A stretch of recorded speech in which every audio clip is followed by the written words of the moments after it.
Сот аяктады. Досту өрттөөгө жана ага чейин кыйноого буйрушту. Аны мыкаачылык менен сабашып, жалаңдаган кылычтар менен сайгылап, таш менен ургулашты. Андан кийин аны мамыга байлап, бутунун алдына үйүлгөн кургак отундарды күйгүзүштү.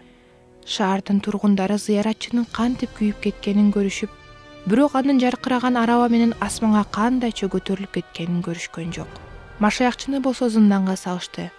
Кудайдын эрки аны досунун үлүшүн бөлүшкөнгө жол берген жок. Ал зындандан качып кетти. Жана зыяратчыларга ага чейин боор ооруган адамдар машаякчынын качуусуна жардам беришти. Жан тарткандардын арасында Үмүт дегенде бир улан бар болчу. Ал машаякчыга зындандан качканга жардам берди. Жана "Мен да сени менен чогуу барсам болобу?" деп сурады. Машаякчы бул сунушка абдан кубанып, алар асман патшачылыгына чогуу жол тартышты. Көп өтпөй алар 4 жолоочуга кезигишти. Бирок тез эле алардын зыяратчы эмес экендиги билинди. Достор аларды калтырып андан ары жөнөштү. Жана мейкендик деген өрөөнгө жетишти. Өрөөн анча деле чоң эмес эле. Жолоочулар бир азга токтошту. Сол жакта Мамон тоосунун этегинен аңдар жана анын жанында турган бир адам көрүндү. "Бери келгиле. Мен силерге бир нерсе көрсөтөм", деди бейтааныш. Ушул арзыбаган нерсе үчүн жолдон бурулбай эле койсок кантет? Деди машаякчы. "Бул жерде күмүштүн кени бар", деди бейтааныш. Үмүт барып карагысы келди, бирок машаякчы аны токтотуп: Мен бул жер жөнүндө эч качан эч нерсе уккан эмесмин. Биз ылдый көздөй кулап кетсекчи? "Сиз эмне? Бул жерде коркот турган эч нерсе жок". Жүр, жолдон бурулганга болбойт. деди машаякчы өзүнүн жаңы жолдошуна. Кайрадан жолго чыгайын дегенде чуңкурдун жанындагы киши артынан кыйкырды. "Жок дегенде бир жол карап койбойсуңарбы?" Бизди жолдон адаштыргың келип турат, "Койчу деги. Мен өзүм деле зыяратчымын го. Бир аз күтө тургулачы. Мен да силер менен барам". Чын элеби? Сен Димас болуп жүрбө? Дал өзүммүн. Анда мен сени тааныйм. Сен чоң атаң мансапкор Гиези агаң болсо, саткын жүйүт. Бизди жолдон адаштыргың келген үчүн сени өлүм күтүп турат. Димас жооп берген жок. Жолоочулар бул коркунучтуу жерден тезирээк кетүүнү чечишти. Көп узабай эле алар жайкалган жашыл шиберди, жыпар жуттуу лилия гүлдөрүн, мелмилдеген туп-тунук дайраны, эзиле бышкан жемиштерине шагы ийилген дарактарды көрүштү. Бул жайыкта алар бир нече күн турушту. Даамдуу жемиштерден жеп, дары чөптөр, жалбырактар менен дарыланышып, өмүр дайрасынын күзгүдөй тунук суусунан ичишти. Алар көпкө чейин эле калышса болмок, бирок бул алардын сапарынын акыры эмес экенин билишти. Жолго чыгаарда алар сергектенишип, жаңы эрдиктерге даярданышты. Ошентип жалгыз аяк жол аларды ушул кайталангыс кооз жерден алыскы жолго алып баратты. Жол таштак болуп, жүргөнгө оор болду. Капталда тосмонун артында жапжашыл шибери жайкалган түздүк көрүнүп турду. Ошол жакта жол бар болду экен, деп машаякчы тосмого басып келди.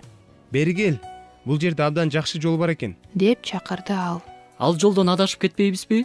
деди Үмүт. Андай деле көрүнбөйт. Көрдүңбү? Биздин жол кайда барса, бул жол да ошол жака барат экен. Анан ал тосмонун ары жагына өтүп, анын артынан Үмүт да жөнөдү. Жол жүрүү чындыгында эле жеңилдей түштү. Алар кадамдарын тездетишип, көп өтпөй эле бир адамга кезигишти. Бул жол кайда алып барарын айтып койчу, деди машаякчы. Асман шаарына, деди бейтааныш. Көрдүңбү? Мен туура эле айтыптырмын. деди машаякчы сүйүнүп. Анан алар бейтааныштын артынан ээрчип жөнөштү. Тилекке каршы алар ишенбөө керек экенин билишкен жок. Анткени ал эч качан ойлонуп сүйлөөчү эмес. Ошондуктан аны Курооз деп атап коюшар эле. Караңгы кирип кетти. Биздин зыяратчылар бейтаанышты таппай калышты. Анан күтүүсүздөн чыккан кыйкырыкты угушту. Кыйкырык чыккан жерге чуркап келишип, терең аңды көрүштү.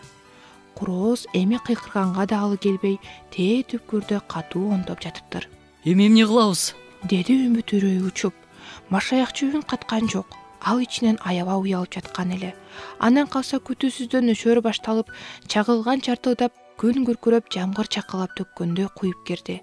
Бир нече мүнөттөн кийин жер кадимки сазга айланып калды. Кечир мени. Мен сени туура жолдон адаштырдым. "Кантип кечирбей коеюн? Кечирем", деди борукер жолдошу. Жүрү артка, баягы тосмого. деди машаякчы. Бирок жамгыр аябагандай катуу жаагандыктан сууга чөгүп кетишиң да мүмкүн болчу. Жолоочулар көпкө ойлонуп турбай эле чоң бактын алдына жайгашты. Алар бул жер кандай коркунучтуу экенине маани бербей, кантип уктап калышканын өздөрү да байкабай калышты. Бул караңгылыктын дөбөсү элек кылган көңүл чөгүү сарайынын жери болчу. Таң заарда өзүнүн менчик жерин кыдырып жүрүп, уктап жаткан зыяратчыларды көрдү. Ал жакын келип, «Силер менин жеримде эмне кылып жүрөсүңөр?» деп күрүлдөдү. Биз жолдон адашып калдык. Жолоочулар түш көрүп жаткандырбыз деген үмүт менен араң жооп беришти. «Кантип эле?» деп өкүрдү Дөө. «Жаныңарды жебей.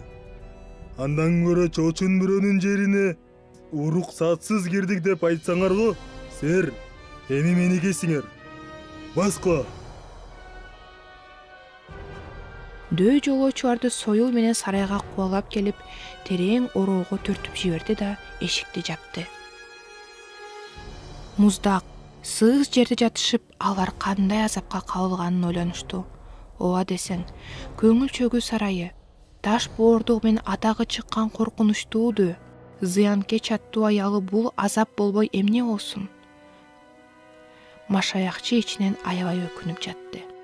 Баарын кылган мен жолдон бурулганым аз келгенсип, үмүттү да азгырдым. Эми кантебиз?